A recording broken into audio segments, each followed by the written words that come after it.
Rule 1, market को समझना। Financial freedom, इसे कौन पसंद नहीं करता। हर कोई चाहता है कि उसकी मेहनत की कमाई बढ़े, उसका भविष्य सुरक्षित हो और एक दिन वह अपने सपनों की जिंदगी जी सके। लेकिन स्टॉक मार्केट का नाम सुनते ही अक्सर लोग डर जाते हैं। एक सवाल उन्हें हमेशा परेशान करता है, अगर सब गंवा दिया तो? जो लोग इस मार्केट में कदम रखते हैं उनका सपना होता है कि कम निवेश में ज्यादा से ज्यादा मुनाफा कमाया जाए। लेकिन जब उम्मीदें पूरी नहीं होती तो मायूसी छा जाती है। क्यों? क्योंकि ज्यादातर लोगों के पास मार्केट और निवेश की सही समझ नहीं होती। पर रुकिए, यही वो जगह है जहां यह किताब आपकी मदद करेगी। ध्यान दीजिए, हम यहां आपको रातों रात लखपति या करोड़पति बनने के झूठे ख्वाब नहीं दिखा रहे, बल्कि एक एक्सपर्ट के सालों के अनुभव से निकले सीक्रेट्स आपके सामने रख रहे हैं।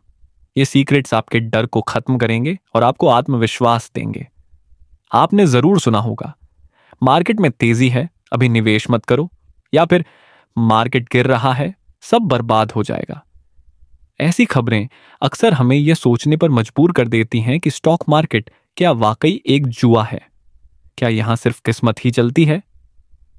सच तो यह है कि ऐसा कुछ भी नहीं है। डर सिर्फ तभी लगता है जब जानकारी अधूरी हो। अगर आपने स्टॉक मार्केट को समझ लिया तो आपका डर हमेशा के लिए खत्म हो जाएगा। और सबसे अच्छी बात, इसके लिए आपको कॉमर्स या बिजनेस की कोई गहरी डिग्री लेने की जरूरत नहीं है। भारत के स्टॉक मार्केट में हजारों कंपनियां लिस्टेड हैं। ऐसे में सवाल उठता है, कौन सी कंपनी में निवेश करें? यह फैसला करना आसान नहीं लगता, लेकिन नामुमकिन भी नहीं है। मार्केट रेगुलेट करने वाली अथॉरिटीज ने नियम बनाए हैं जिनसे हर निवेशक को कंपनियों की पूरी जानकारी मिल सके। हर कंपनी के लिए अपनी तिमाही वित्तीय रिपोर्ट्स जारी करना जरूरी है। इसके अलावा आपको एनुअल जनरल मीटिंग्स के नोटिफिकेशन भी मिलते हैं। इनमें आप हिस्सा लेकर कंपनियों की स्थिति को बेहतर समझ सकते हैं। अब बात करते हैं मार्केट प्रोडक्ट्स की। Equity, ETF, mutual funds, derivatives, ये सब नाम सुनने में जटिल लग सकते हैं, लेकिन इनकी गहराई को समझना ही आपकी पहली जीत है।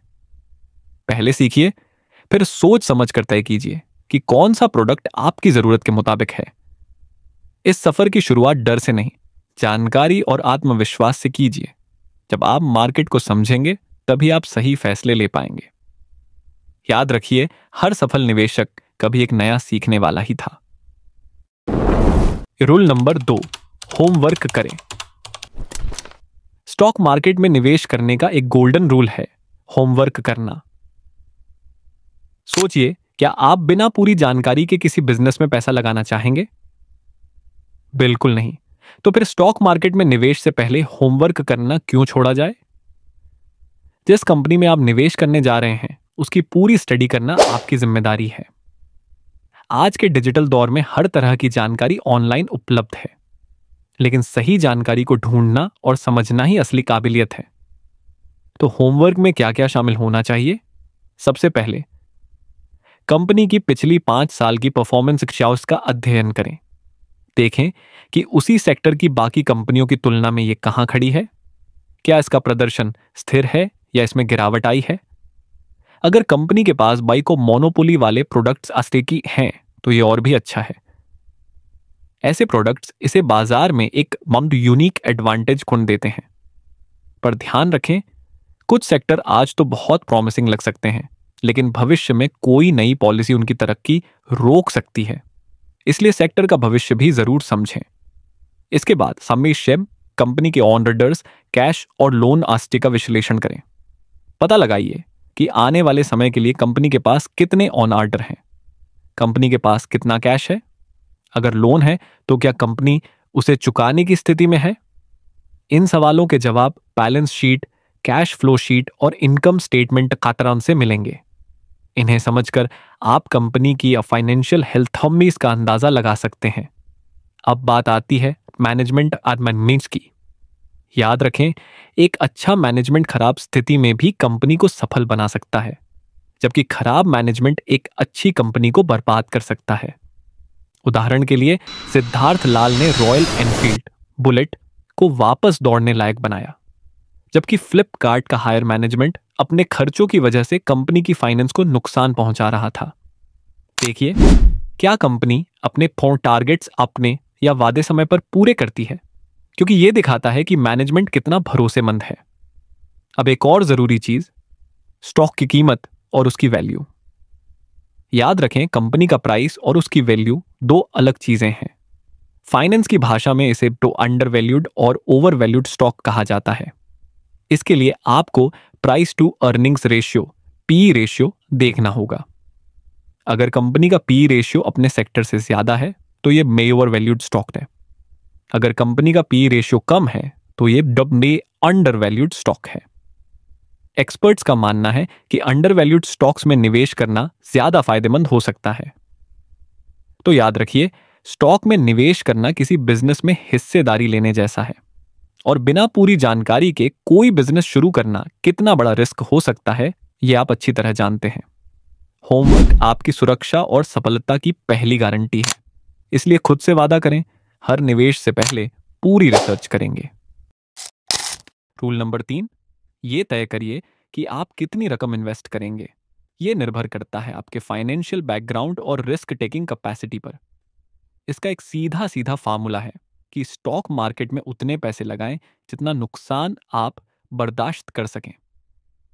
बस ये हमेशा याद रखिए कि आपको अपनी सारी बचत मार्केट में निवेश नहीं करनी है, और वो भी एक ही बार में। अंग्रेजी कहावत है ना, don't keep all the eggs in one basket. बस यही याद रखिए। अलग अलग समय पर निवेश करने से एवरेज होने का फायदा मिल जाता है।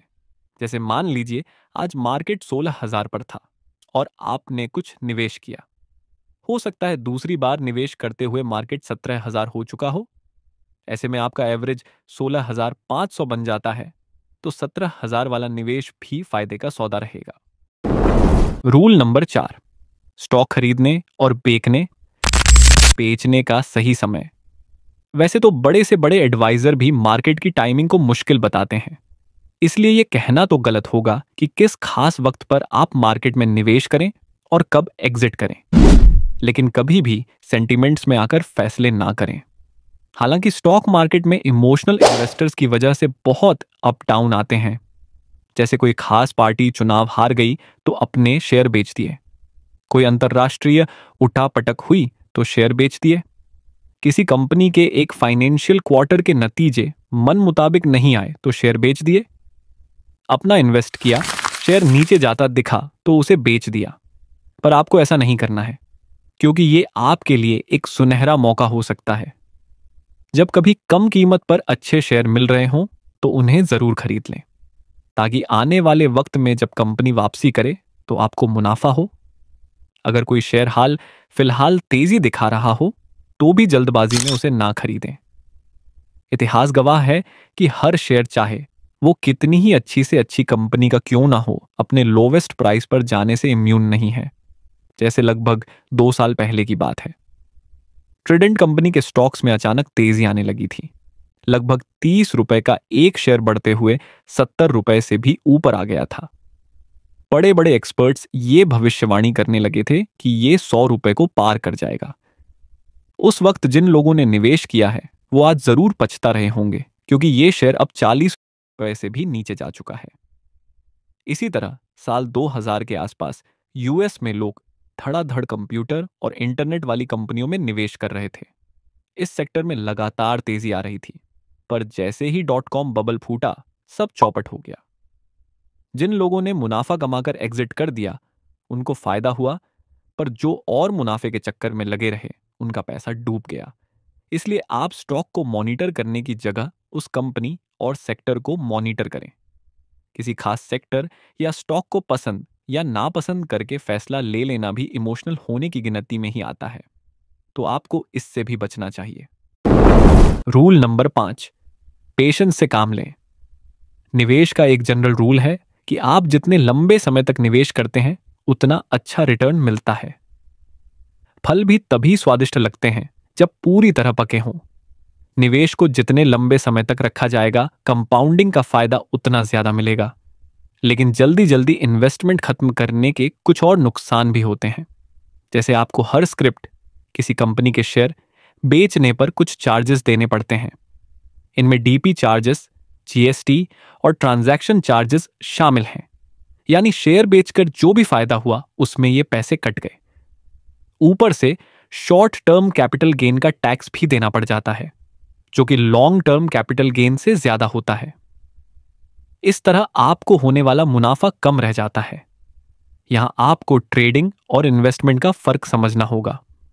जो लोग ट्रेडिंग करते हैं उनका गोल होता है इंस्टेंट प्रॉफिट, और वो जल्दी जल्दी स्टॉक खरीदते बेचते हैं। लेकिन ये एक बहुत हाई रिस्क अप्रोच है। किसी नए निवेशक को इससे बचना चाहिए।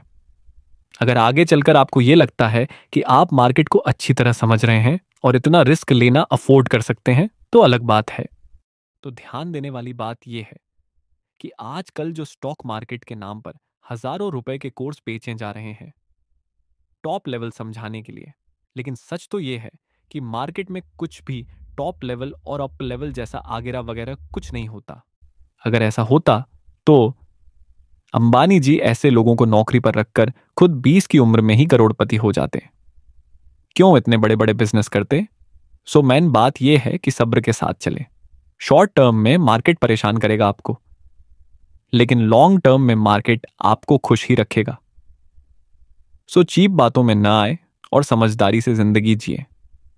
अगर आपको ऐसी और वीडियो देखनी है तो इस चैनल सुकून पाथ को जरूर सब्सक्राइब करें, ताकि आपको ऐसी ही जानकारी फ्री में मिलती रहे। Well, so thanks for watching this video. Keep growing always.